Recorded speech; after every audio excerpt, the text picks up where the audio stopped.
UPSC बहुत extreme खेलती है, या तो आपको एक बैगर टाइप फीलिंग कराती है कि आपको कुछ नहीं मिला, या आपको एकदम किंग टाइप फील देती है। बिल्कुल। तो जैसे किंग होता है, मतलब सारी प्रजा खड़ी है, रिस्पेक्ट करती है, वेट करती है कि किंग आ रहा है, यूपीएससी भी आपको वैसी ही टाइप फील दे देती है। तो अगर मैं अपने फादर की बात करूँ, तो उनका रिजल्ट के बाद बर्थडे था 8 सितंबर को, तो वो घर आए तो बोले कि यार मतलब फर्स्ट टाइम हुआ होगा, उनकी 30 ईयर्स की सर्विस हो गई कि उन्होंने ऑफिस में केक आया और काटा, तो समझ रहे हो, मतलब उनका रिस्पेक्ट अलग लेवल का मिल रहा है उनको इस टाइम।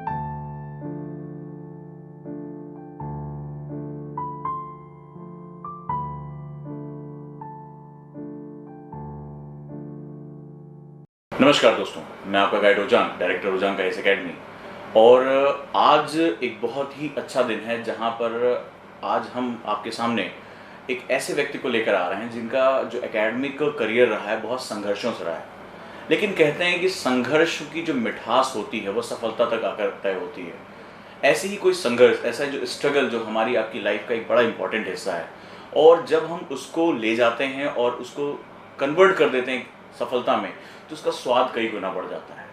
आज मैं इस मंच पर, ओजांग का इस एकेडमी के मंच पर बहुत गर्व के साथ फरमान अहमद खान साहब का इंट्रोडक्शन कराने जा रहा हूं, जिन्होंने अपनी सफलता को एक ऐसे चरणों से गुजरते हुए लिखा है जहां पर असफलता असफलता असफलता और तोड़ देने वाली असफलता, इतनी असफलता कि एक समय ऐसा आता है कि गिव अप करने का मन करा और ब्रेक लेने की इच्छा हुई, और उसके बावजूद अपनी सारी इच्छा शक्ति को इकट्ठा किया, अपनी पूरी ताकत को इकट्ठा किया और एक स्वर्णिम इतिहास लिखकर यूपीएससी में आपने सफलता हासिल की। साथ ही साथ पीसीएस फर्स्ट अटेम्प्ट में टॉप 6 में आकर आपने इस सफलता को कई कई गुना बढ़ा दिया।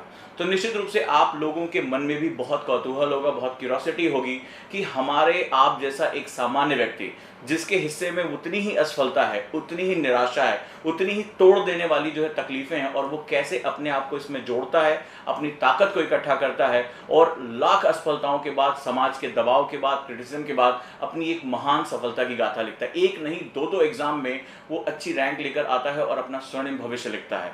साथ ही साथ एक ऐसा व्यक्ति जो अपने आप को शून्य से तैयार करके शिखर तक लेकर जाता है, फ्रॉम जीरो टू हीरो के कॉन्सेप्ट में वो लिखता है। तो आज ऐसे ही इस मंच पर हम एक हीरो का स्वागत करेंगे जिनकी जर्नी की शुरुआत शून्य यानी जीरो से हुई थी, और ये कहानी आपकी है, ये कहानी मेरी है, ये कहानी हम सभी ओजांकियंस की है जो वाकई में संघर्ष करना चाहते हैं, जो अपने सपनों को बुनना चाहते हैं। तो स्वागत करता हूं मैं फरमान सर का, आपका बहुत बहुत स्वागत है सर इस मंच पर। और हम शुरू करते हैं अपनी कहानी। हमारी ऑडियंस आपकी इस उतार चढ़ाव भरी ज़िंदगी को, इस एकेडमिक्स को बहुत ध्यान से समझना चाहती है। सबसे पहले आप अपना परिचय दें, अपने परिवार के बारे में कुछ बताएं। Thank you Zhang sir. सबसे पहले तो आपका शुक्रिया अदा करना चाहूँगा कि आपने मुझे ये मीडियम दिया मेरे को अपनी फीलिंग एक्सप्रेस करने के लिए और लोगों तक अपने भाव पहुँचाने के लिए। मेरा नाम फरमान अहमद खान है और मेरा यूपीएससी में इस साल 258 रैंक आया है और यूपी पीसीएस में 6th रैंक आया है। मेरा फैमिली बैकग्राउंड ऐसा रहा है, मेरे फादर गवर्नमेंट सर्विस में रहे हैं, वो अभी करंटली डिप्टी सुपरिटेंडेंट हैं एसडीएम ऑफिस बादशाहपुर गुड़गांव में। मदर मेरी हाउसवाइफ हैं और फैमिली में मेरे ब्रदर हैं जो कि मैकेनिकल इंजीनियर है बजाज मोटर्स में। सिस्टर्स ने बीएससी एंड एमएससी बायोटेक किया हुआ है, वो अभी करंटली पाक हॉस्पिटल में है। तो मैं एक बहुत ही average family, medium class family से हूँ। दो मेरी फैमिली में बहुत ज़्यादा कोई पढ़े लिखे भी नहीं हैं। मेरे ब्रदर ही फर्स्ट ग्रेजुएट हैं जो कि मुझसे एल्डर हैं, सेकंड मैं ग्रेजुएट हूँ। तो मेरी लाइफ अगर एजुकेशन वाइज देखें तो मेरे फादर ही इंस्पिरेशन रहे जिन्होंने हम लोगों को इतनी अच्छी एजुकेशन दी है।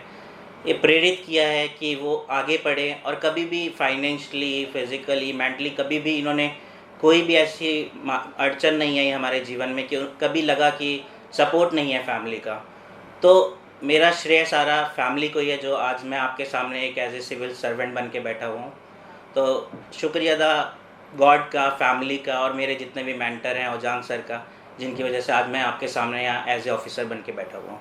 Thank you so much. ये बहुत बड़ी बात होती है। देखिए, हमारे व्यक्तित्व की एक खास बात होती है कि जैसे जैसे पेड़ में फल ज़्यादा लगते हैं वैसे वैसे झुकता चला जाता है।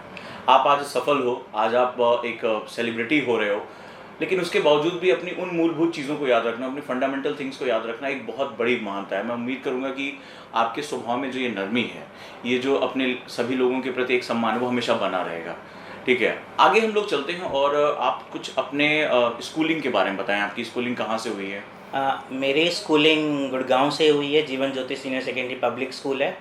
मैंने 10th तक हिंदी मीडियम से ही पढ़ाई करी है और हरियाणा बोर्ड से ही करी है मैंने, और 11th-12th भी जीवन ज्योति से ही करी है, बट वो इंग्लिश मीडियम से करी है।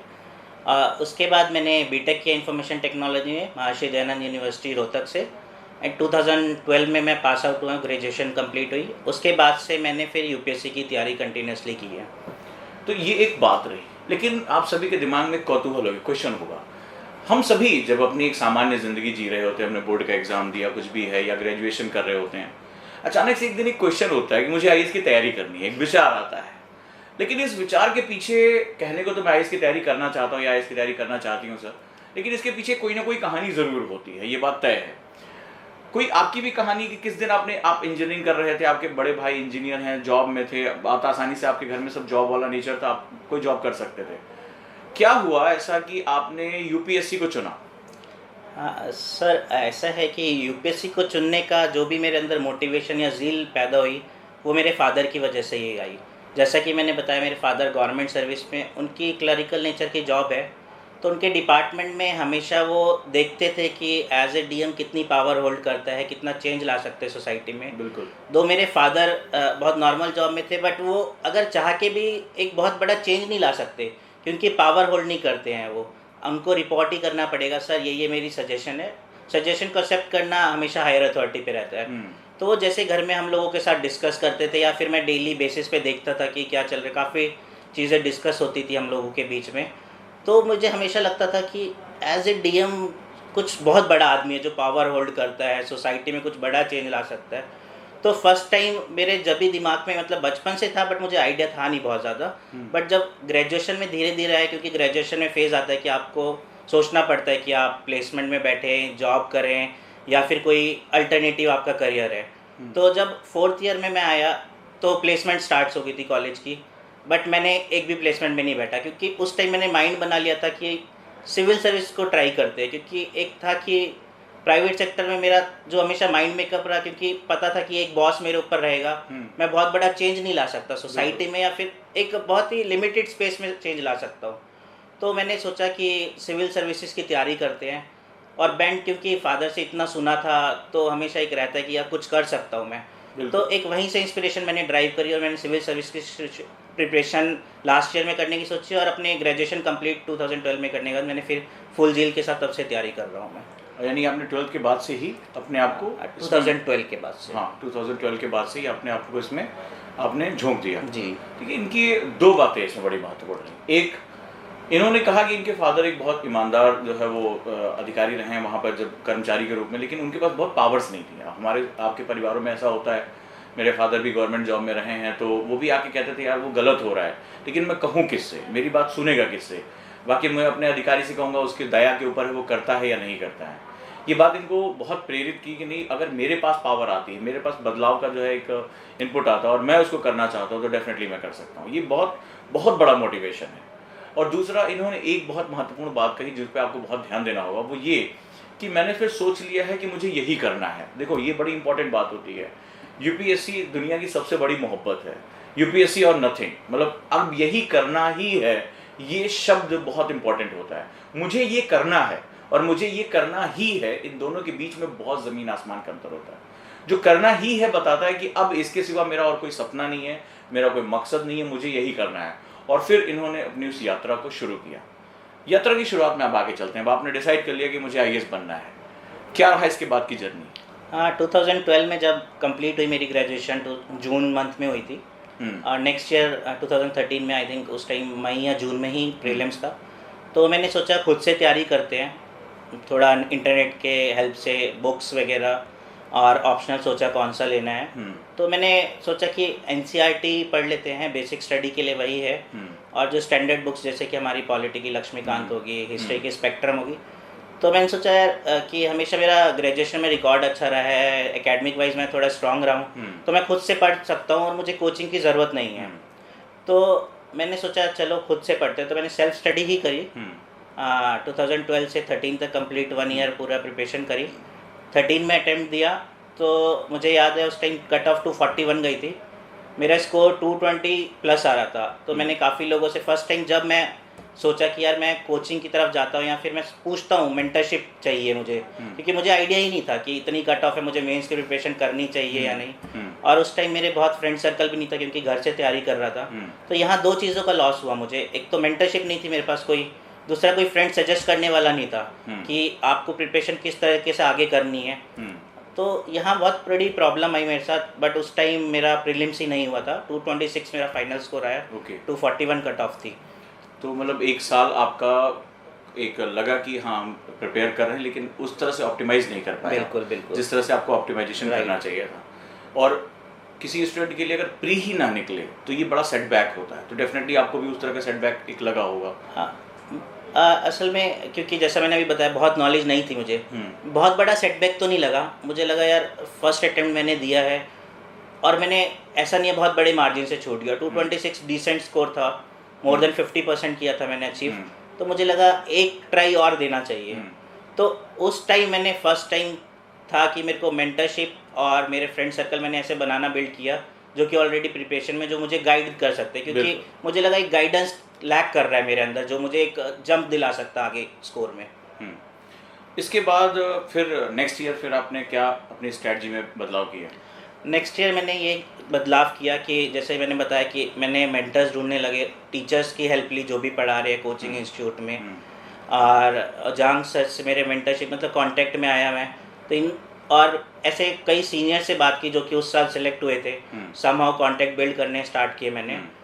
तो वहाँ पे उन लोगों ने मुझे बताया कि आपकी प्रॉब्लम क्या आ रही हैं या फिर इश्यूज़ क्या फेस कर रहे हैं। जैसे मैंने उनके साथ बहुत ब्रीफ एक्सप्लेन पूरा किया कि मुझे ये प्रिपरेशन मैंने किया, ये सोर्स फॉलो किए हैं। तो उन लोगों ने मुझे बताया कि यू कैन इम्प्रूव, ये एरिया है जहाँ पे आप इम्प्रूव कर सकते हैं। तो मैंने उसी बेसिस पे फिर अपना नेक्स्ट अटेम्प्ट 2014 में दिया। क्या रहा रिजल्ट उसमें? 2014 में मेरा प्रीलिम्स भी हुआ, फिर मेरा मेंस भी हुआ। मैंने फर्स्ट टाइम इंटरव्यू अपने सेकेंड अटेम्प्ट में जब ही दिया। बट मेरा उसमें इंटरव्यू, क्योंकि मेरे साथ एक ये दुर्भाग्य हमेशा रहा यूपीएससी में कि मेरा फर्स्ट डे इंटरव्यू था और मैं फर्स्ट ही मॉर्निंग सेशन में था। तो एक वो प्रेशर बिल्ड हो गया ऑल ऑफ सडन, क्योंकि पहले जो होता था विद इन 20 डेज़ का गैप मिलता था 2014 में। तो एकदम से प्रेशर एक न्यू स्टूडेंट के लिए जो फर्स्ट टाइम जा रहा है, एकदम प्रेशर बिल्ड हो गया यार फर्स्ट डे है तो कैसा जाएगा। मतलब माइंड में प्रिपरेशन करने की जगह ये थॉट ज़्यादा आने लग गई कि अगर फर्स्ट डे में बहुत बुरा हो गया मेरी प्रिपरेशन होगी नहीं 20 डेज़ में। और मेरे साथ कमी ये रही कि जो मुझे मेंस के बाद तैयारी शुरू करनी चाहिए थी इंटरव्यू की, मैंने रिज़ल्ट के बाद किया क्योंकि श्योर नहीं था फर्स्ट टाइम दिया था कि मेंस होगा या नहीं होगा।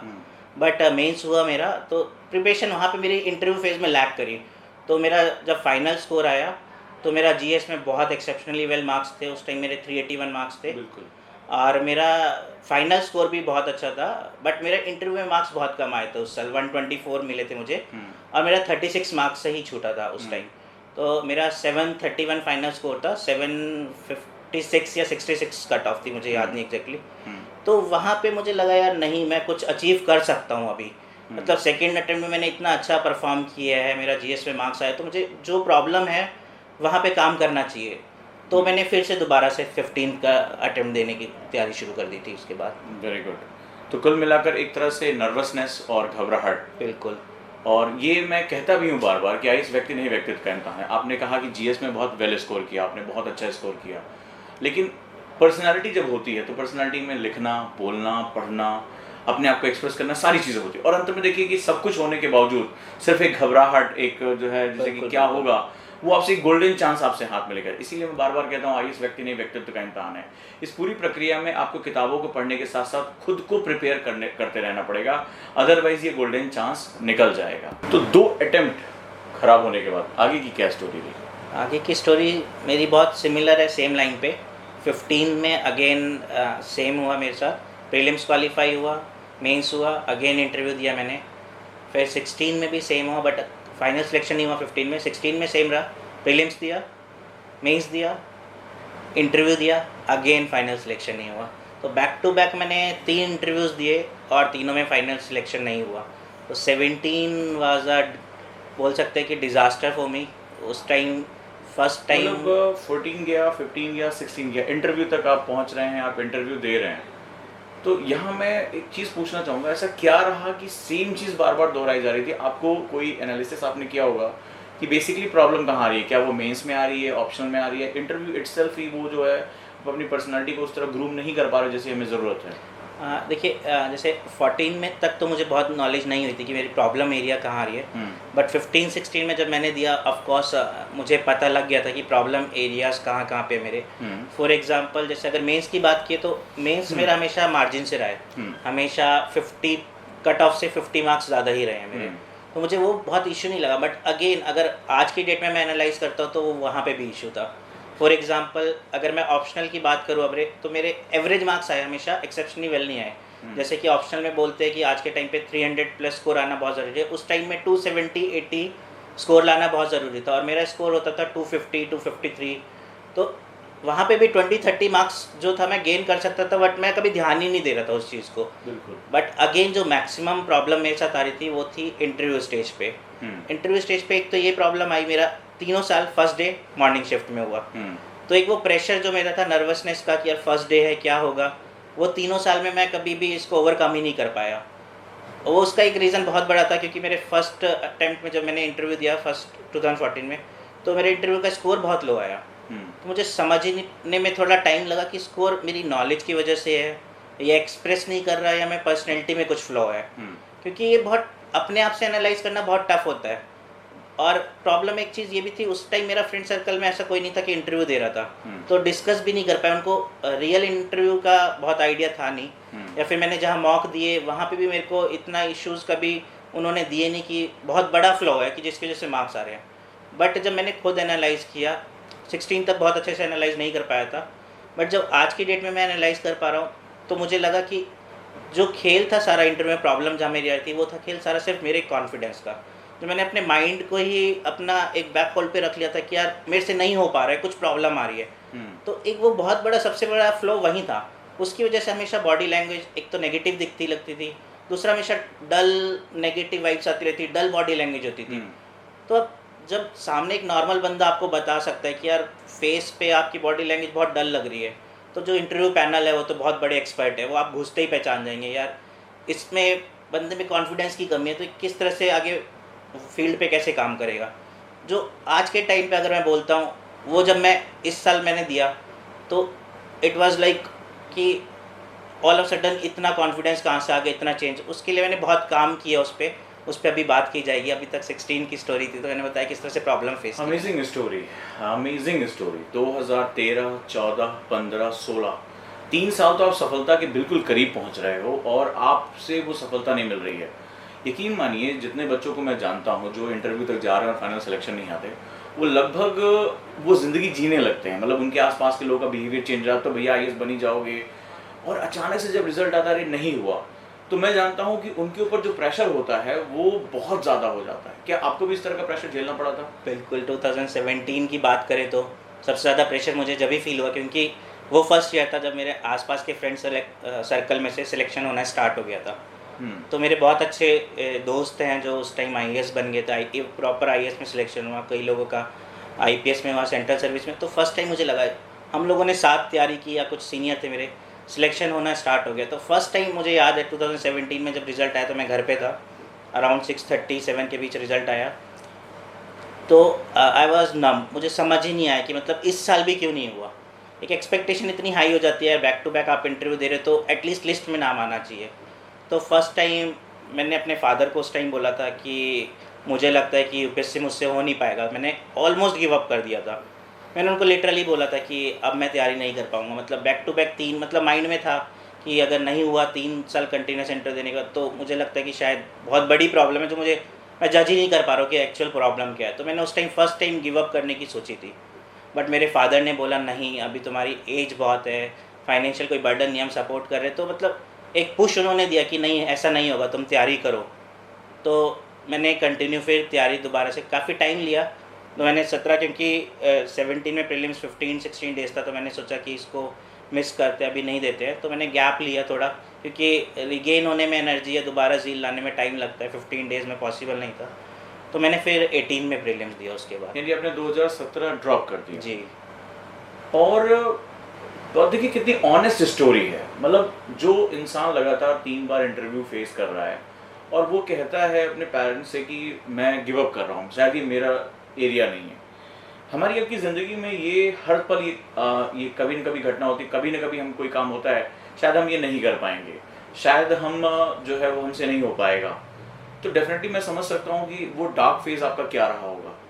एक तो ये आपकी बात रही कि आपके पेरेंट्स ने आपको मोटिवेट किया, बहुत आप लकी हैं इस मामले में कि आपके पेरेंट्स इतना आपको मोटिवेट कर रहे हैं।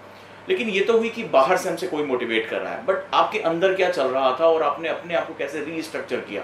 क्योंकि आपने बताया कि आपने फिर 2017 ड्रॉप कर दिया। आप ये देखिए कि जो आदमी लगातार 3 साल से इंटरव्यू फेस कर रहा, उसने एग्ज़ाम ड्रॉप कर दिया। ये कैसी जो है वो एक उतार-चढ़ाव ज़िंदगी की है। मैं तो खुद आपकी स्टोरी सुन के जो है वो मुझे खुद भी कई बार बड़ा आश्चर्य होता है कि ये अपने आप को बार-बार, मैं इसको कहता भी फ़ीनिक्स कहता हूँ इसको, अपनी राख से जो उठ खड़ा होता है वो पक्षी जो है, वो एक काल्पनिक पक्षी, वो फ़ीनिक्स है। तो कुछ आपकी स्टोरी मुझे उसी तरह नरेट करती है। और क्या रहा होगा? क्या क्या आपने कभी डायरी लिखा खुद को? आपने कैसे अपने आप को मोटिवेट अंदर से आपने रीस्ट्रक्चर कैसे किया? कि मेरे मोटिवेशन का जो था 2017 एक चेंजिंग ईयर बोल सकते हैं मेरी लाइफ का, जो कि मेरी पर्सनैलिटी जो डेवलप्ड होनी स्टार्ट हुई वो मुझे लगता है उस फेलियर के बाद हुई। उसके बाद मैंने सोचने शुरू कर दिया, यार मतलब मैं सिर्फ पढ़ाई कर रहा हूँ कंटिन्यूसली, इसके अलावा मैं लाइफ को एंजॉय नहीं कर रहा। तो लाइफ को एंजॉय करना भी बहुत ज़रूरी है, क्योंकि जो पॉजिटिव थॉट्स आते हैं आपके, वो वहीं से आते हैं। आप सिर्फ पढ़ाई करके आप पॉजिटिविटी नहीं ला सकते कभी भी, तो आपको एक अल्टरनेट ऐसी चीज़ रखनी पड़ेगी जो पॉजिटिविटी ला रही है लाइफ में। तो मैंने, क्योंकि एक ट्रैवलिंग मेरा बहुत पैशन था, तो मैंने कंटिन्यूसली 2017 में, इवन फेलियर होने के बाद भी, आप मानेंगे नहीं, मैं उस टाइम नेपाल विज़िट पे निकल गया था। तो वो जो बोलते हैं ना कि एक बैक ऑफ द माइंड रहता है कि पैशन फॉलो करना होता है। तो मैंने बोला यूपीएससी मेरा फर्स्ट पैशन हमेशा से रहा है, हमेशा प्रायोरिटी रहा है। मैंने इसके बोलते कि इतने सालों में मुझे लगता है सोशल सर्कल भी मेरा ख़त्म ही हो गया, सिर्फ यूपीएससी से रिलेटेड वाला ही बचा है। बट 2017 के बाद मैंने जो मेरा मन था मैंने वो किया। ब्रेक लेना होता था मुझे, मैं ब्रेक लेता था, घूमने जाना होता था, घूमने चला जाता था, खेलता था। मतलब ऑल ऑफ सडन मैंने सिर्फ पढ़ाई छोड़ के, जैसे उस टाइम कंटिन्यूसली सिर्फ पढ़ते रहते थे, बाकी सब छोड़ दी थी। तो मैंने उसके बाद मैंने बोला, यार नहीं, आपको पुश करने के लिए ऐसी बहुत ज़्यादा चीज़ें ज़रूरी हैं जो आपकी लाइफ में बहुत इंपॉर्टेंस है उनकी। तो मैंने ट्रैवलिंग स्टार्ट की और बहुत एमेचर टाइप फ़ोटोग्राफी भी स्टार्ट की, क्योंकि मुझे उसमें एक बहुत फील आती थी कि यार मैं नेचर फ़ोटोग्राफी बहुत ज़्यादा करता था। तो ऐसा लगता था कि यार चीज़ें मुझे खुशी दे रही हैं। तो ये वो चीज़ जब खुशी देने लग जाती है आपको, तो आप जब दोबारा से स्टडी करने बैठते हैं तो मुझे लगता है आपकी एफिशिएंसी ऑटोमेटिकली ही बढ़ जाती है उस चीज़ में। ये बहुत सही बात कही, बहुत ट्रू बात कही। अगर आपको याद होगा मेरी क्लासेस में अक्सर मैं कहता था अपनी हॉबी को परस्यू करिए। कई बार कॉन्सेप्टर बैच में मैंने कहा था कि अपनी हॉबी को डिसाइड करिए, और यूपीएससी भी हॉबी पे बहुत फोकस करता है। उसके पीछे एक कारण होता है। हॉबी क्या होता है कि हम अपने दिल से एक्सेप्ट करते हैं, बिल्कुल। वो जब हम अपने आप को एक्सप्लोर करते हैं। और कई बार क्या होता है कि किसी भी मोनोटोनस चीज़ों पे ब्रेक लेना बड़ा ज़रूरी होता है, क्योंकि आपका दिमाग जानता है, ईश्वर ने हमें ये दे रखा है, गॉड ने हमें ये दे रखा है कि आप उसका सोल्यूशन ढूंढ सकते हैं। लेकिन हम अपने आप को एक ऐसे माहौल में डाल देते हैं जहाँ हमें उसका नहीं पता चलता कि हमें टर्न क्या करना है। और आपने कुछ समय तक रुक कर अपनी हॉबीज़ को फॉलो किया, परस्यू किया, एंजॉयमेंट इसमें किया, और इससे आपको क्या हुआ कि डेफिनेटली मैं जानता हूँ, क्योंकि ये घटना मेरे साथ भी हो चुकी है, तो आपको कुछ ना कुछ आइडिया ज़रूर आया होगा कि मेरे से गलती हो कहाँ रही। सडनली वो अंदर से निकल कर आता है, यस ये पॉइंट में मिस कर रहा था, ये चीज़ थी जो मैंने एक्सप्लोर कर पाया था। मैं आपको अपनी घटना बताता हूँ कि एक बार मैं बहुत परेशान और निराश हुआ। तो जैसे मुझे पहाड़ों में जाने का मौका मिला, और वहाँ पर जब मैंने पहाड़ों को देखा विशाल, जब नेचर के सामने आप जाते हैं तो आपको अपनी हैसियत और अपनी प्रॉब्लम से बहुत छोटी लगने लगती है। आपको लगता है कि इनके सामने हम कौन है, कुछ नहीं है नेचर। और कुछ घंटों वहाँ रहने के बाद मैंने लगभग 3 दिन वहाँ बिताए एकांत में बिल्कुल, और वहाँ से जब लौटा तो दिमाग बिल्कुल ही बदल चुका था, और अपनी कमियाँ पता चली, गलतियाँ पता चली, जो रिग्रेट्स थे वो सब किनारे की, और फिर से लगा कि हम इसको रिकंस्ट्रक्ट कर सकते हैं। तो ये पावर होती है नेचर में। तो हमेशा मैं आपसे कहूँगा कि हॉबी को परस्यू जरूर किया करो, और आईएएस व्यक्ति नहीं, व्यक्तित्व का इम्तिहान, और व्यक्तित्व में ये सारी चीज़ें शामिल होती हैं। एकेडमिक सिर्फ एक पार्ट है, एक बात ध्यान रखिएगा, नहीं तो क्या होता कि हम सारे टॉपर्स को उठाते और आईएएस बना देते, ऐसा नहीं होता। चलिए, तो फिर अब आपने 1 साल ड्रॉप कर दिया, फिर अब आपने आपको रिकंस्ट्रक्ट किया, फिर कहानी आगे कहाँ से चलती है? फिर कहानी, क्योंकि 2018 का अटेम्प्ट देना था, तो मैंने जो भी प्रॉब्लम एरियाज थे उन पे काम करना स्टार्ट किया। एकदम ज़ीरो लेवल से दोबारा से तैयारी स्टार्ट की, क्योंकि मेरा मानना था अभी टाइम है, 1.5 ईयर का रहा हूँ, तो मैं एक जो भी प्रॉब्लम एरिया रहे हैं, चाहे मेरा ऑप्शनल रहा हो या फिर जीएस प्रीलिम्स में थोड़ा सा इशू रहा, क्योंकि मेरा प्रीलिम्स कभी स्ट्रॉन्ग पॉइंट नहीं रहा, बट ये भी नहीं कि वीक पॉइंट था। मेरा हमेशा बहुत अच्छे मार्जिन से नहीं निकला, बट मुझे पता था कि हाँ निकल जाएगा, हमेशा श्योर रहता था कि इतना पढ़ लिया मैंने, अपने नोट्स रिवाइज कंटिन्यूसली वही किए हैं, तो पता था प्रीलिम्स निकल जाएगा, बट मैंने कहा क्योंकि एक गैप ला ले आया था और फेलियर हो रहा था, तो हमेशा एक कॉन्फिडेंस के साथ थोड़े अच्छे मार्जिन से निकाल रहा है एग्ज़ाम को। तो 2018 की प्रीलिम्स की तैयारी शुरू करी एकदम बेसिक से ज़ीरो। फिर दोबारा से मैंने अपने नोट्स को अपडेट किया। तो अप टू 2018 प्रीलिम्स एकदम मुझे ऐसा लगा कि नहीं, अब मैंने मेंस लेवल का भी काम कर लिया, ऑप्शनल में भी जो इम्प्रूवमेंट थी अपडेट कर लिए चीज़ों को। और जो पर्सनैलिटी फ्लो था, क्योंकि जो था एक्सप्रेस जो आप करते हैं अपने आप को, वो थोड़ा टफ हो रहा था। बट जैसे ही मैंने अपनी हॉबीज़ को परस्यू करने लगा, थोड़ा सोशल ज़्यादा अपना लोगों से बात करनी स्टार्ट की, सोशल हो गया, तो मुझे लगा कि यार जो आप एक्सप्रेस कर रहे हैं अपने आप को, यही तो सब इंटरव्यू के लिए ज़रूरत है आपकी पर्सनैलिटी के लिए। कि आप जितना बेटर एक्सप्रेस कर पाएंगे अपना, उतना ही ज़्यादा कॉन्फिडेंट रहेंगे पर्सनैलिटी में, आपकी पॉजिटिव एटीट्यूड दिखेगा और आपको एक वाइड पर्सपेक्टिव मिलता है चीज़ों का। क्योंकि आपके जो थॉट्स हैं ज़रूरी नहीं है दूसरे के हो, आपको क्रिटिसिज्म भी लेना पड़ेगा और पॉजिटिव थॉट्स भी, उसी के ही अनुसार आपके थॉट्स डेवलप्ड होते हैं। या फिर आप कुछ भी सुनते हैं, मोटिवेशन लेक्चर सुनते हैं, सर के concept class as a mentorship है वो सुनते हैं, तो some of back of the mind हमेशा हमारा माइंड बोलता रहता है, नहीं यार ये चीज़ सही है एकदम, सर सही बोल रहे हैं, या ये टॉपर सही बोल रहा है, या फिर ये पर्सन सही बोल रहा है, ये तो आप सोच ही नहीं सकते इस पर्सपेक्टिव। तो हमेशा वाइड पर्सपेक्टिव मिलता है आपको चीज़ों जब लोगों से बात करते। तो वही सब मैंने भी किया, बट अगेन सोचा था कि बहुत अच्छा होगा, बट 2018 में मेरा प्रीलिम्स ही नहीं हुआ। अब इस कहानी में तो बहुत बड़ा ट्विस्ट आ गया। जो इंसान लगातार 3 बार इंटरव्यू दे चुका हो, जो अपने आप को रिकंस्ट्रक्ट कर रहा हो, उसका प्री नहीं निकल रहा है। ये बहुत अनएक्सपेक्टेड सिचुएशन रही है, मतलब जिसके बारे में ना आप सोच सकते थे, ना कोई भी ये नहीं सोच सकता था कि 2018 का प्री नहीं निकल रहा है। लेकिन इतना अनएक्सपेक्टेशंस। उसका भी अगर मैं बोलूँ कि मुझे लगता है कि ब्लेसिंग इन डिस्गाइज हुआ। क्योंकि अगर आप देखेंगे 2018 में यूपीएससी ने pattern all of sudden change कर दिया। हम लोग, मतलब मैंने जो पढ़ाई करी या फिर मेरा जो फ्रेंड सर्कल जो कॉमन रहा, हम लोग क्या कर रहे थे, ओल्ड पैटर्न पे पढ़ाई कर रहे थे कि यार ये एक बेसिक बहुत स्ट्रांग हो गया आपका, करंट अफेयर से लिंक करते हैं बेसिक चीज़ों को, बहुत डायनेमिक फॉर्म में नहीं जा रहा। बट अगर 2018 का अगर पेपर देखेंगे, all of sudden total change था। ना आपके कोई लॉजिकल एनालिसिस लग रही थी वहाँ पे, और अगर बेसिक कंसेप्ट भी बहुत स्ट्रांग है तो भी आपको बहुत सोचना पड़ रहा था। जैसे हिस्ट्री अगर देखेंगे तो अलग ही लेवल का आया था उस साल। मतलब मुझे याद है कि मेरा हिस्ट्री की वजह से ही रुका। मैं सोचता था मुझे हिस्ट्री आती है, बट मेरा एक भी क्वेश्चन ठीक नहीं था उस साल हिस्ट्री का। तो वो मुझे लगा कि यार यूपीएससी आपसे एक कदम हमेशा आगे रहेगी। तो आपको चेंज करना, आपने चेंज बहुत कर लिया आपने, मगर अभी भी यूपीएससी से एक कदम आप पीछे हैं। मुझे याद है कि मैं 2017 में मैंने एक वर्ड कॉइन किया था, स्टैटोडायनामिक, और पैटर्न को देखता रहता हूँ। तो मैंने कहा था अब यूपीएससी ना तो केवल करंट में जाएगा, ना केवल स्टैटिक में जाएगा, वो दोनों के बीच में लिंक करेगा ताकि उसका रेंज बहुत बढ़ जाए। तो लगभग पेपर उसी पैटर्न पे लगातार आते रहो, और अब धीरे धीरे यूपीएससी गवर्नमेंट डॉक्यूमेंट्स पे बहुत फोकस कर रहा है। राइट। चाहे उसके नीति आयोग के डॉक्यूमेंट हो, इंडिया ईयर बुक, और उसमें क्या होता है उसको बहुत बड़े पर्सपेक्टिव मिल जाते हैं। खैर 2018 बहुत ही ज़्यादा एक कैसे डिजास्टर्स साल रहा। ख्वाब में भी ये बात नहीं आ सकती थी, जो इंसान इंटरव्यू 3 बार फेस किया उससे प्री नहीं निकल रहा है। और हमेशा याद रखिएगा यूपीएससी में अगर आप उतर रहे हैं तो अनएक्सपेक्टेड चीज़ों के लिए हमेशा तैयार रखिए। लेकिन ये एक जर्नी है जो आपको पूरी ज़िंदगी भर आगे काम आएगी। फिर 2018 के इस जब रिजल्ट आया उसके बाद क्या किया आपने, क्योंकि वो टर्निंग पॉइंट आपके लिए? 2018 का प्रीलिम्स मेरा हुआ नहीं, तो एक बहुत अच्छी बात ये हुई कि उस साल ऑलमोस्ट हर हिंदी बेल्ट स्टेट के स्टेट पीसीएस का एग्ज़ाम नोटिफिकेशन निकली हुई थी। तो मैंने सोचा क्योंकि बहुत टफ हो जाता है कंटिन्यू करना पढ़ाई को, आपके ऑलमोस्ट सारे साथी सेलेक्ट हो चुके होते हैं या फिर मेंस लिख रहे होते हैं। तो मैंने उस time Haryana PCS, UP PCS और बिहार पीसीएस सबका फॉर्म सिर्फ इसलिए भरा था कि कंटिन्यूटी मेरी बनी रहे पढ़ाई की।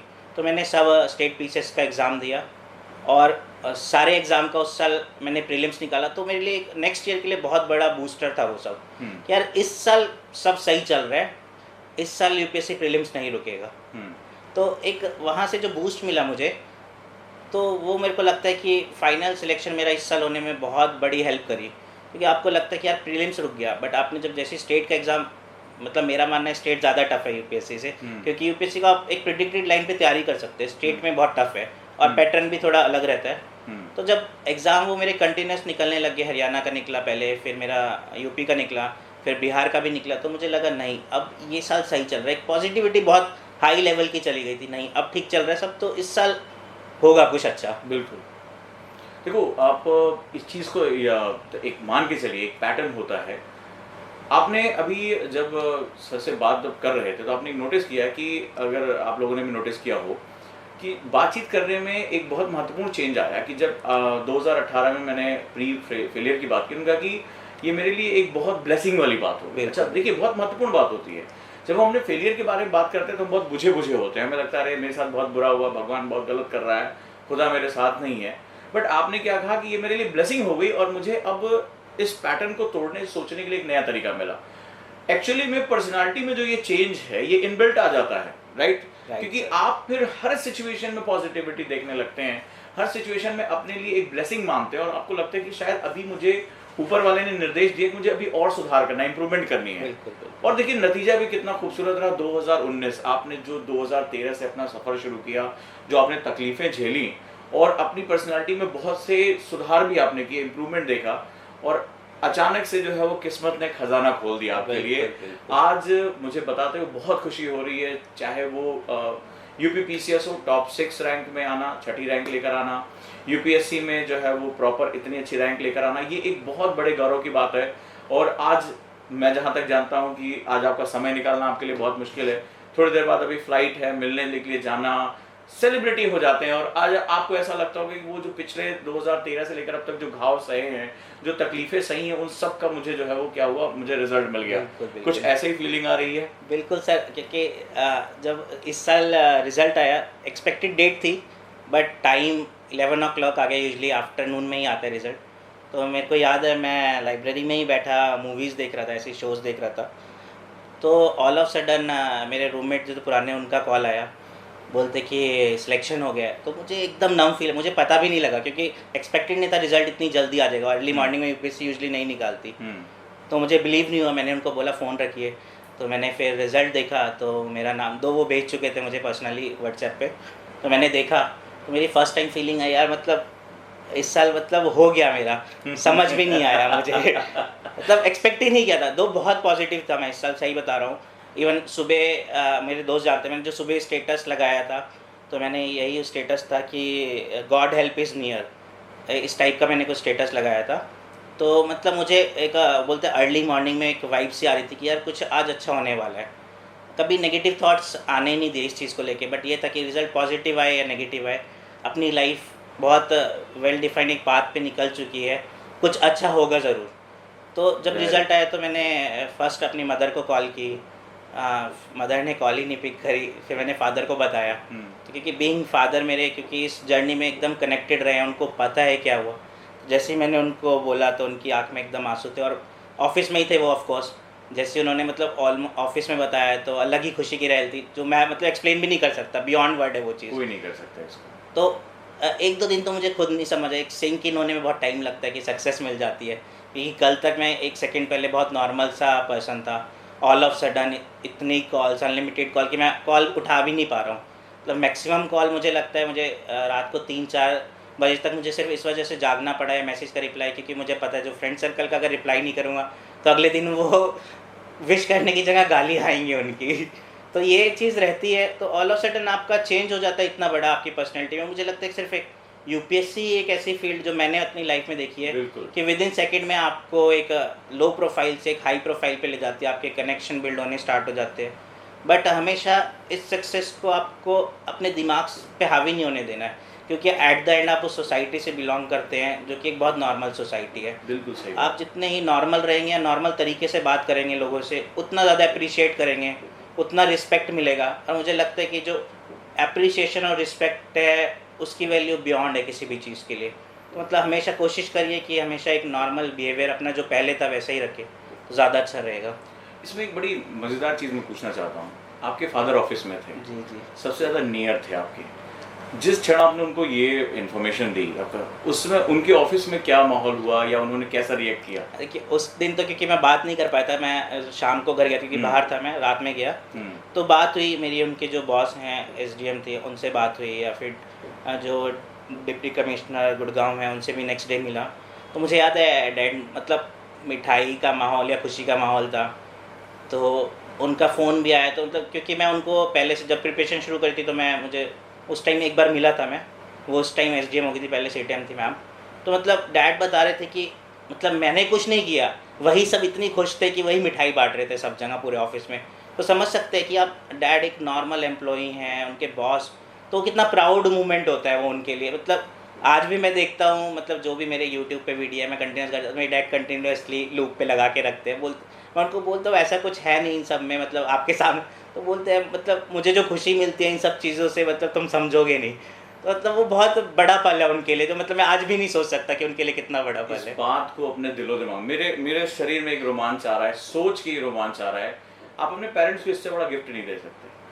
क्या इससे पहले कभी उनके बॉस ने आपको फोन किया, आपको नहीं, कभी आपसे बात की, कभी भी कभी बात आपके नहीं। किसी बात के लिए मिठाई बांटी? लेकिन आज कभी नहीं। देखिए इस यूपीएससी की पावर देखिए कि एक बिल्कुल आम इंसान, शायद इनका नाम भी उन्हें नहीं पता होगा, और आज उनके फादर को कितनी रिस्पेक्ट दी जा रही है, उनका सम्मान किया जा रहा है, मिठाइयाँ बांटी जा रही, वो लोग बांट रहे हैं जिन्होंने कभी इनको कभी पूछा भी नहीं होगा या नाम भी नहीं लिया होगा। ये वो ताकत होती है, ये वो गिफ्ट होती है। अगर आप अपने पेरेंट्स को जिंदगी में कुछ दे सकते हैं तो शायद यही सबसे बड़ी चीज दे सकते हैं। जैसा इन्होंने बताया कि मतलब इनके फादर लगातार इनकी वीडियोस देखते रहते हैं, इनके बारे में जानकारी हो, और उन्होंने एक लाइन कही कि तुम नहीं समझोगे कि मुझे कितनी खुशी मिल रही है। क्योंकि अगर ये यहाँ बैठ के तैयारी कर रहे हैं तो इस तैयारी के पीछे जो वर्षों की प्रतीक्षा, जो एक डर, वो जो उन्होंने झेला होगा ना, वो कोई और नहीं समझ सकता। और मुझे लगता है कि आप सभी को, अपने पेरेंट्स को, इससे अच्छा गिफ्ट और कोई नहीं हो सकता देने के लिए। और आपको अपनी पूरी जान झोंक देनी चाहिए ये गिफ्ट देने के लिए, पूरी ताकत लगा देनी चाहिए। आप उम्मीद नहीं कर सकते आपके पेरेंट्स कहाँ पहुँच जाते हैं। और आज मैं बहुत दावे के साथ कह सकता हूँ, कई मेरे स्टूडेंट के साथ ऐसा हुआ है, आज ऑफिस में जो उनका सम्मान होगा वो पहले कभी इस तरह का नहीं रहा होगा। आज शायद वो आपके नाम से, या एक आईएएस के पिता के रूप में, शायद आज वो ज्यादा रिस्पेक्टेड जो होते हैं, उनको एक अलग ही मुकाम मिल रहा होगा। बिल्कुल सर, जैसे मैंने बोला यूपीएससी फील्ड ही ऐसी है आपकी। यूपीएससी बहुत एक्सट्रीम खेलती है, या तो आपको एक बैगर टाइप फीलिंग कराती है कि आपको कुछ नहीं मिला, या आपको एकदम किंग टाइप फील देती है। बिल्कुल। तो जैसे किंग होता है, मतलब सारी प्रजा खड़ी है, रिस्पेक्ट करती है, वेट करती है कि किंग आ रहा है। यूपीएससी भी आपको वैसी ही टाइप फील दे देती है। तो अगर मैं अपने फादर की बात करूँ, तो उनका रिजल्ट के बाद बर्थडे था 8 सितंबर को, तो वो घर आए तो बोले कि यार मतलब फर्स्ट टाइम हुआ होगा, उनकी 30 ईयर्स की सर्विस हो गई कि उन्होंने ऑफिस में केक आया और काटा। तो समझ रहे हो, मतलब उनका रिस्पेक्ट अलग लेवल का मिल रहा है उनको इस टाइम। बहुत तो मतलब ये मेरे को, मतलब ये चीज़ जो फीलिंग है मेरे लिए, शायद वो बहुत ज़्यादा बड़ी है कि यार मतलब जो वेल डिज़र्व करते तो इतने सालों का मेरे पीछे, मतलब मैं अपनी स्टोरी क्या उन्होंने ही जी है मेरी लाइफ। पीछे से जितना सोसाइटी का प्रेशर आया, या रिश्तेदारों ने जो भी बोला है इतने फेलियर के बाद, वो जानते, वो मुझे मेरे तक बात आने भी नहीं देते थे कभी भी, कि ताकि इसका मोरल डाउन ना हो। हमेशा बूस्ट ही करते रहते, नहीं पढ़ाई करो, होगा तुम्हारा अगले साल, इस साल होगा। मतलब वो ज़्यादा प्रेशर झेले हैं मेरे से ज़्यादा, कहीं लाख गुना ज़्यादा होगा। तो जो अभी उनको जो खुशी मिल रही है, फिर जो लोग अब बात करते हैं उनसे, तो वो तो मैं सोच भी नहीं सकता कि उन्होंने क्या क्या झेला और कितना प्राउड फील करते हैं वो इस टाइम। Well done. इसके लिए तो सभी एक जोरदार तालियां होनी चाहिए। और वाकई में आपने अपने पेरेंट्स को जो गिफ्ट दिया है उसकी तो मतलब ताउम्र भी उसकी कोई भरपाई नहीं है। और आपको शायद लगता होगा कि सक्सेस से कहीं ज़्यादा उनके चेहरे की वो खुशी, उस विभाग में जहाँ उन्होंने अपना पूरा जीवन दिया, उस पर सम्मान मिलना। तो दोस्तों आप कमर कस लीजिए, इससे अच्छी स्टोरी आपकी ज़िंदगी में नहीं आ सकती। इतना फेलियर, इतना डाउनवर्ड मूवमेंट, और उसके बाद फिर से सडनली उठकर उस शिखर तक पहुंचना, ये हमारी आपकी कहानी है, ये जुड़ने की कहानी है। तो दोस्तों सफ़र को हम आगे बढ़ाते हैं और आज डिस्कशन में हम रणनीति के बारे में बात करते हैं। मैं सर से पूछना चाहूँगा कि प्री की रणनीति आपकी क्या रही?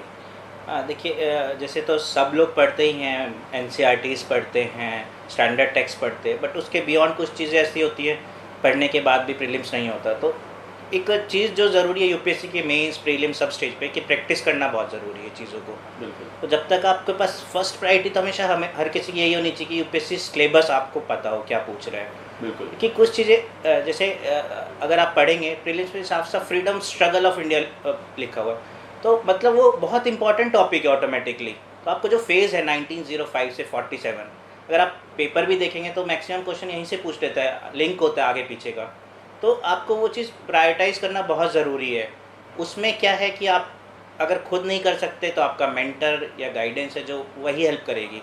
तो ये चीज़ें बिगनर के लिए तो मेरे को लगता है कि बहुत ज़्यादा ज़रूरी है कि अगर वो कोचिंग नहीं लेता तो उसके पास एटलीस्ट कोई मेंटर या गाइड करने वाला बंदा बहुत ज़रूरी है। वो कोई भी हो सकता है, आपके टीचर हो सकते हैं, कोचिंग इंस्टीट्यूट के टीचर हो सकते हैं। कोचिंग लेना बहुत ज़रूरी नहीं है आज के टाइम पे। जैसे सर का कंसेप्टर बैच है, तो गाइडेंस आपको मिल रही है, आप अवेल कैसे करते हैं आपके लिए बहुत ज़रूरी है।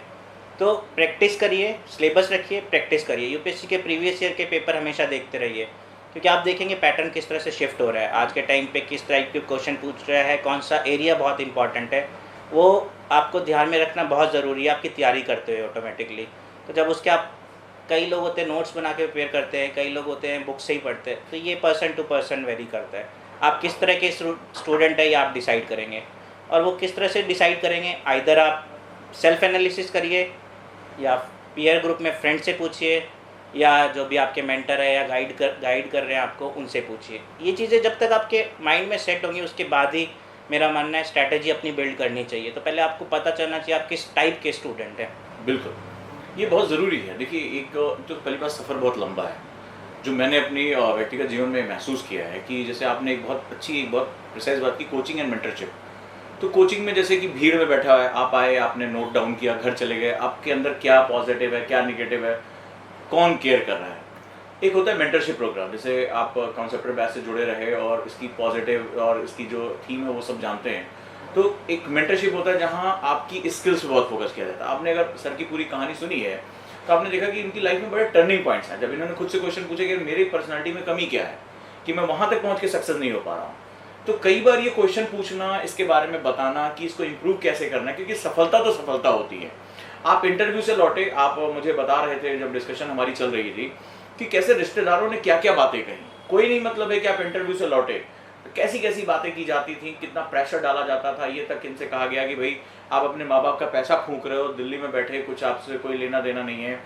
तो ये सब चीज़ें जो भी इनको झेलनी पड़ी, और इसके में जो सबसे महत्वपूर्ण बात निकल कर आती है, अपनी कमियों को दूर करते हैं। क्योंकि देखो, एक बात याद रखना है कि दुनिया परिणाम देखती है, प्रयास नहीं। बिल्कुल। अंत में जब रिजल्ट है, तो अब ये मुझे बता रहे थे कि इनके जो एमएलए थे वो इनको सर सर करके बात कर रहे थे, और इनको बड़ा अजीब लग रहा था कि वो मेरे से बहुत बड़े हैं, मैं कभी उनसे मिला नहीं, लेकिन आज मुझे सर सर सर जी जी करके बात करके, क्योंकि मैं आईएएस हो गया हूँ।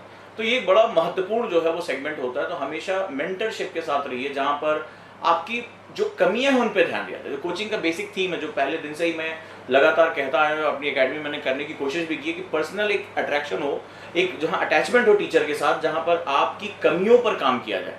और जैसे जैसे आप कमियों को सुधारते जाएंगे, वैसे वैसे आपकी जो सफलता है वो बहुत करीब आ जाएगी। आज शायद जब इस मुकाम पर आप पहुंच चुके हैं तो आपको ये एहसास भी हो रहा होगा कि बेसिकली इस पूरी यात्रा में मैंने अपनी पर्सनालिटी को ही इम्प्रूव किया, अपनी गलतियों को दूर किया, और फाइनली आज वो सारी चीज़ें मेरे साथ। अच्छा, एक बहुत महत्वपूर्ण बात है, आज जब मैं आपसे बात कर रहा हूँ तो बहुत बड़ा चेंज मुझे दिखाई पड़ रहा है।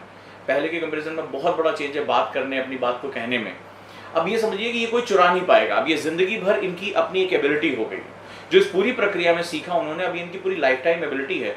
और जब ये फील्ड में जाएंगे तो इनका ये जो सीखा हुआ है, जो इन्होंने तकलीफों से गुजरे, फेलियर को इन्होंने जो है डील किया, वो पूरी लाइफ में इनके काम आएगा। और आप ये सोचिए कि हजारों लाखों लोगों के लिए आप प्रेरणा स्रोत होंगे। आप ये वीडियोस देख रहे होंगे, अगर आप इनकी स्टोरी को अपने साथ नरेट जब कर पाएंगे कि यार ये व्यक्ति भी तो कितनी बार फेल हुआ और उठकर इसने अपने माँ बाप के सपनों को इकट्ठा किया और फिर इसने जीत करके दिखा दिया।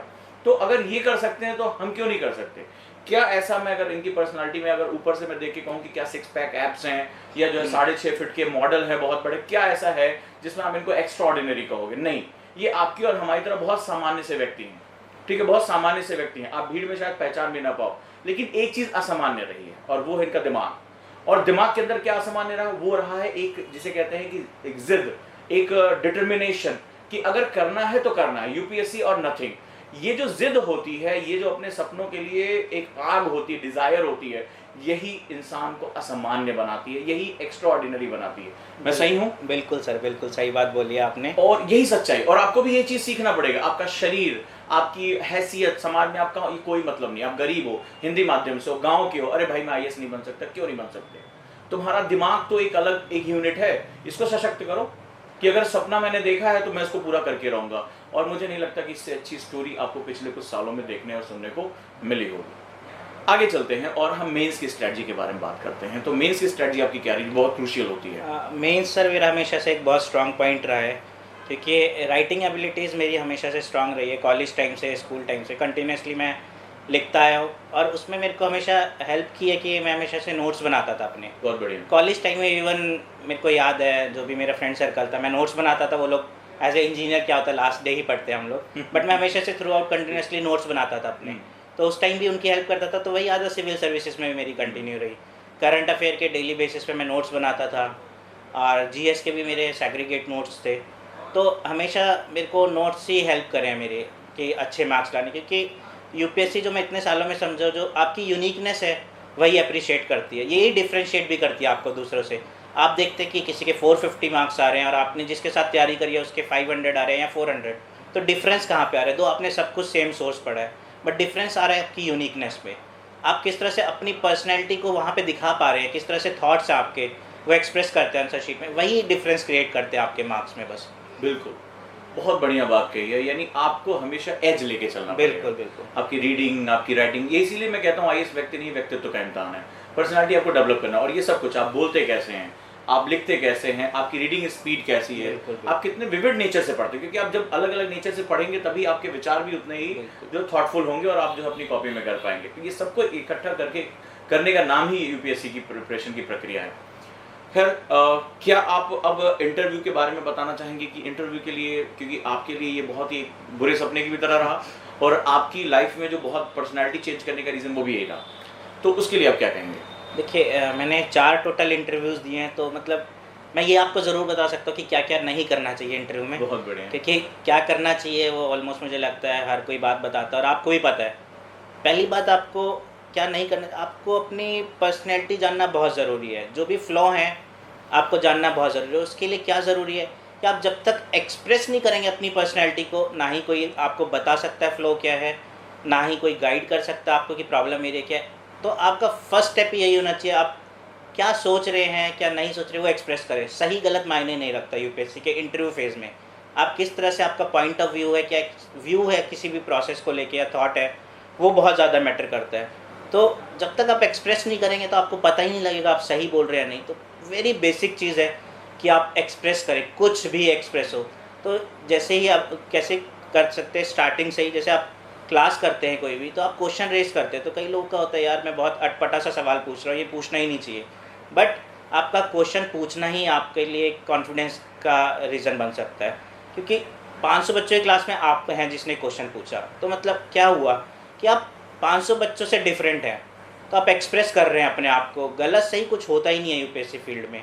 तो ये जब हमेशा याद रखिए जब भी इंटरव्यू की तैयारी करें कि गलत और सही से परे एक चीज़ है, वो है कि आप कैसे एक्सप्रेस कर रहे हो उस चीज़ को। तो वो एक मोटिव रखिए अपनी चीज़ों को लेके, अपनी तैयारी का। बहुत बढ़िया, और लगातार कोशिश करते रहें कि अपनी चीज़ों को करें।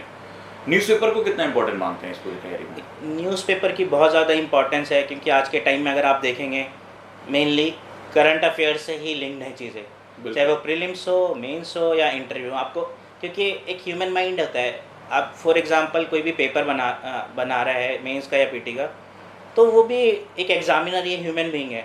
तो उसको क्या रहेगा, जो चीज़ें ज़्यादा दिख रही हैं सामने या ज़्यादा न्यूज़ में आ रही हैं, फॉर एग्जांपल फार्मर इशू चल रहा है करंट में, प्रोटेस्ट, तो हमारे सिलेबस में पेपर 3 में फार्मर्स के रिलेटेड प्रॉब्लम है एग्रीकल्चर से, बिल्कुल। तो क्या होगा, वो लिंक ही उसी से करेगा।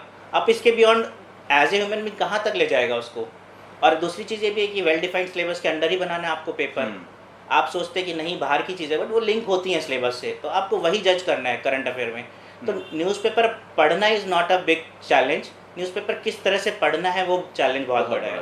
तो आपको अगेन सिलेबस जो है यूपीएससी का वही हेल्प करेगा कि ये लिंक हो रहा है, यहाँ से पूछा जा सकता है। वो तीनों स्टेज में हेल्प करेगा। डिफरेंस थोड़ा थोड़ा सा आता है, फॉर एग्जांपल मेंस में आपको लास्ट में कंक्लूड करना पड़ता है, इंटरव्यू में आपको पहले कंक्लूजन देना होता है, उसके बाद ही अपने आर्ग्यूमेंट्स देने होते हैं। ये छोटे छोटे डिफरेंस है बस। बहुत बढ़िया।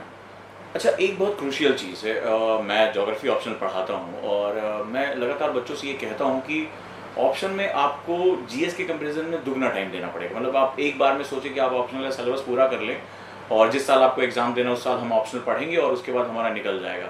लेकिन एज अ मेरा जो अनुभव है, जो यूपीएससी की गाइडलाइन है कि उसका जो पेपर होता है वो ग्रेजुएशन लेवल से ऊपर का होता है, और अगर स्टूडेंट उस पर ध्यान नहीं देता है, और मैं मानता हूँ कि यूपीएससी में अगर आपको उसको क्रैक करना है, मतलब अंदर जाना है, तो आपको ऑप्शन पे बहुत सीरियस होकर बात करनी पड़ेगी और कम से कम उसको आपको 2 साल टाइम देना ही पड़ेगा। पहली बार तो आप उसका सिर्फ हवा लगती है कि क्या चीज़ चल रही, सेकेंड टाइम उसको आप कमांड करना शुरू कर देते हो। इस बारे में आपका क्या राय है? देखिए, ऑप्शनल दो आपका 500 मार्क्स का 250 ही है, बट उसकी इंपॉर्टेंस किस तरह से है आप अगर देखेंगे, टॉपर के मार्क्स आ रहे 340, 500 रैंक वाले के 270 आ रहे हैं, ऑलमोस्ट बाकी सब वेरिएशन से सेम है मार्क्स की। तो डिफरेंस कहाँ क्रिएट हो रहा है, 50 मार्क्स का ऑप्शनल में। और ऑप्शनल एक ऐसा सब्जेक्ट है कि आज के टाइम पे यूपीएससी में ऑलमोस्ट हर ऑप्शनल में मार्क्स आ रहे हैं। टफ टाइम किसी ना किसी ऑप्शनल के लिए ऑफकोर्स चलता रहता है, वो आपके हाथ में नहीं है, यूपीएससी के बियॉन्ड योर कैपेबिलिटीज़। तो जो ऑप्शनल है वहाँ पे 300 मार्क्स अगर आपका आ रहा है, तो आप ये इंश्योर कर सकते हैं कि आपका लिस्ट में नाम तो पक्का आ रहा है, पक्का।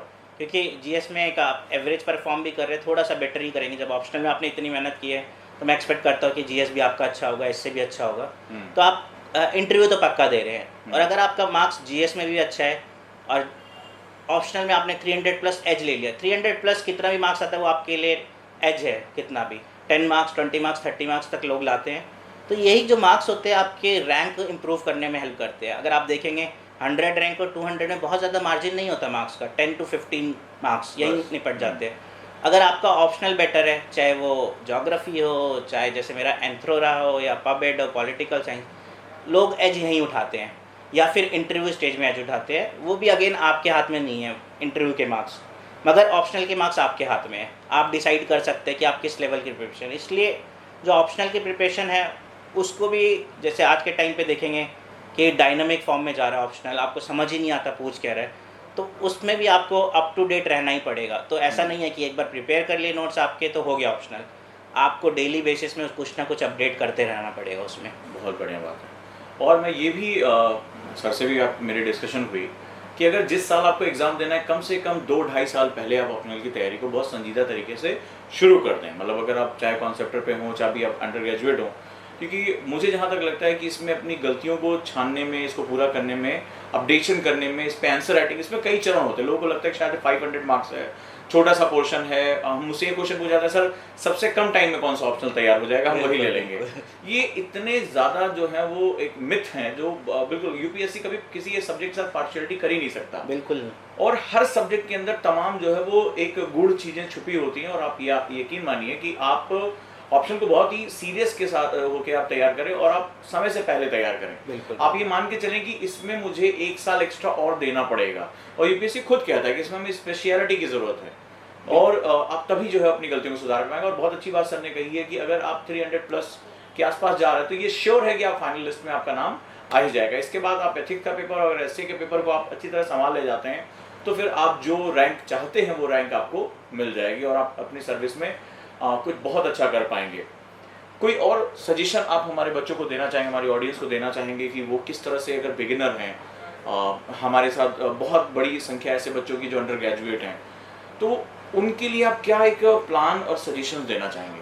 देखिए, यूपीएससी एक चीज़ ऐसी है कि आपका अगर बेसिक स्ट्रांग हो गए हैं तो आपका थ्रू आउट, आपका चाहे फर्स्ट अटैम्प्ट में हो रहा है, सेकंड में हो रहा है, थर्ड में, वो स्टार्ट करते प्रिपरेशन तो कहना मुश्किल है। तो बेसिक हमेशा स्ट्रांग करिए, चीज़ों को समझने की कोशिश करिए, एनालाइज करिए। अगर आप बहुत बेसिक स्ट्रांग रहेंगे तो आप हमेशा थ्रू आउट कभी बहुत ज़्यादा मेहनत की ज़रूरत नहीं पड़ेगी। जो फर्स्ट अटैम्प्ट है वो आपका एकदम फुल फ्लेश तैयारी के साथ होना चाहिए। आप हाफ हार्टेड भी नहीं जा सकते। तो कभी भी फर्स्ट अटैम्प्ट जो आप दें वो फुल फ्लेश तैयारी के साथ। फुल फ्लेश का मतलब यहाँ क्या है कि आपका प्रीलिम्स भी तैयार होना चाहिए, ऑप्शनल भी, मेंस भी तैयार होना चाहिए उस टाइम पे। चाहे वो आपका 1 साल लग रहा है, 1.5 साल लग रहा है, 2 साल लग रहा है। ये आप ग्रेजुएशन में स्टार्ट करें तो ऑफकोर्स आपके पास टाइम ज़्यादा है, तो आप स्लोली मूव करिए चीज़ों को। कभी भी हैफेज़र्ड वे में तैयार मत करिए कि मुझे फॉर एग्जांपल ज्योग्राफी समझ नहीं आ रही तो मैं ज्योग्राफी नहीं, आज पॉलिटी पढ़ लेता हूँ, पॉलिटी नहीं समझ आ रही तो साइंस पे चला जाता। तो चीज़ों को समझने की कोशिश करिए। 1 दिन लगेगा आपको समझने में, 2 दिन लगेगा, बट अगर आप उस चीज़ को स्किप कर रहे हैं तो मेरा यकीन मानिए कि आप पूरे प्रिपरेशन में उस टॉपिक को स्किप ही करते रह जाएंगे, कभी भी नहीं आएंगे। तो हमेशा उस टॉपिक को समझ के आगे बढ़िए। एक ये बहुत बेसिक फंड है जो कि हम लोग, मैंने भी शायद गलती करी होगी, आप लोग भी यही गलती करते, स्किप मार देते चीज़ों को। तो बेसिक स्ट्रांग रखिए, कंटिन्यूस रखिए, अप टू डेट रहिए चीज़ों को लेके जो भी हो रही हैं। आपको पता होना चाहिए कि ये चीज़ यूपीएससी में इंपॉर्टेंट है, क्यों है। तो यकीन मानिए जैसे मेरा ऑप्शनल था तो मुझे 2-3 क्वेश्चन मैंने प्रिडिक्ट किए थे।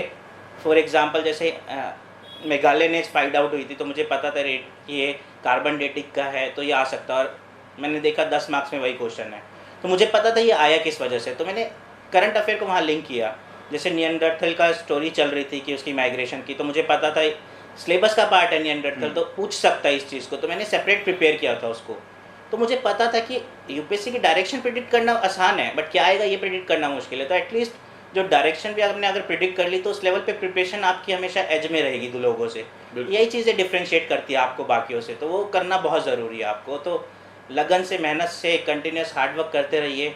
सक्सेस आपके हार्डवर्क के ऊपर है, और ऑफ कोर्स एक सुपर नेचुरल पावर गॉड है, उसकी मर्ज़ी के बिना अगर बिलीव करते हैं या नहीं करते, मतलब मैं बिलीव करता तो मेरा मानना है इन सब के बियॉन्ड भी कुछ है जो वर्क कर रहा है। आपके स्टार जब भी अलाइन होंगे तो आप शाइन ज़रूर करेंगे। बहुत खूबसूरत बात कही है। और एक कीवर्ड कहा है, early bird get the worm. जो जल्दी शुरुआत करता है वो अगर गलतियां भी करता है तो उसको सुधारने का मौका मिलता है। और सर की स्टोरी बहुत अच्छी नरेट होती है। जैसे अगर आपने इस पूरी कहानी को बड़े ध्यान से सुना होगा तो इनके फादर ने कहा कि यू हैव एज, जब इन्होंने कहा कि मैं गिव अप कर रहा हूँ, मैं छोड़ रहा हूँ। अच्छा, अंदाज़ा लगाइए कि 2017 में अगर इन्होंने गिव अप कर दिया होता तो शायद आज और आप और हम बैठ के इनके बारे में बात नहीं कर रहे होते, इनकी सक्सेस को हम लोग सेलिब्रेट नहीं कर रहे होते। लेकिन इस कहानी में दूसरी भी चीज़ थी कि इन्होंने बहुत जल्दी अपनी शुरुआत कर दी, जस्ट ग्रेजुएशन के बाद। ये मुझे भी बता भी रहे थे कि सर उस समय तो हमारे यहाँ माहौल ही ऐसा नहीं था कि हम ग्रेजुएशन के पहले इन सब चीज़ों के बारे में सोच सकें। बट फाइनल ईयर में आते आते इन्होंने अपना मन बना लिया था कि मुझे कंपनी में नहीं बैठना है, मुझे यूपीएससी में जाना है। तो अगर आप जल्दी शुरुआत करेंगे और आपसे अगर गलतियाँ होती भी हैं, जो कि होती हैं, तो आपको सुधारने का मौका मिलता है। अगर आज आप इनसे बात करेंगे 2020 में बैठे हुए, तो कोई इनके पास्ट के बारे में बात नहीं करेगा कि तुमने क्या किया, क्या पैकेज रहा, तुम्हारा दोस्त आज कहाँ पहुँच गया। आज यही सब कुछ है। तो कहते हैं ना, अंत भला तो सब भला। लेकिन इस पूरी कहानी में जो सबसे इंपॉर्टेंट चीज़ है, शुरुआत जल्दी करें। जो जल्दी शुरुआत करता है वो अपनी गलतियों के बाद भी उसको सुधारने का पूरा मौका मिलता है। अगर यही इनके पास केवल ये 2 या 3 अटेम्प्ट होते तो शायद आज ये किसी और को बता रहे होते भाई तुम ऐसे कर लेना, तुम ऐसे कर लेना, मेरे से ये नहीं हो पाया। सो जितने भी बच्चे इसको सुन रहे हैं जो अभी 12 पास कर चुके हैं या अंडर ग्रेजुएट हैं, जैसा सर ने कहा कि इस टाइम प्रेशर बहुत कम होता है और आप सीखने की, जो उन्होंने कहा कि बेसिक्स मजबूत करने का जो आपको एक मौका मिलता है वो इसी समय मिलता है। अब एक अंत में मैं एक प्रश्न पूछना चाहूँगा। एकेडमी से आप जुड़े रहे हैं और कॉन्सेप्टर बैच हमारा एक बहुत ही पावरफुल बैच है। स्पेशली ऑनलाइन में तो हमने एक लगभग सभी तरह की सर्विसेज दी हैं। कुछ हमारे लिए कुछ मैसेज या हमारे लिए कोई संदेश आप देना चाहेंगे हमारे बच्चों के लिए? सर मतलब मैंने तो बहुत अचीव कर लिए है, बट जो जांग सर है एज ए मोटिवेटर का काम करते हैं आपके लिए।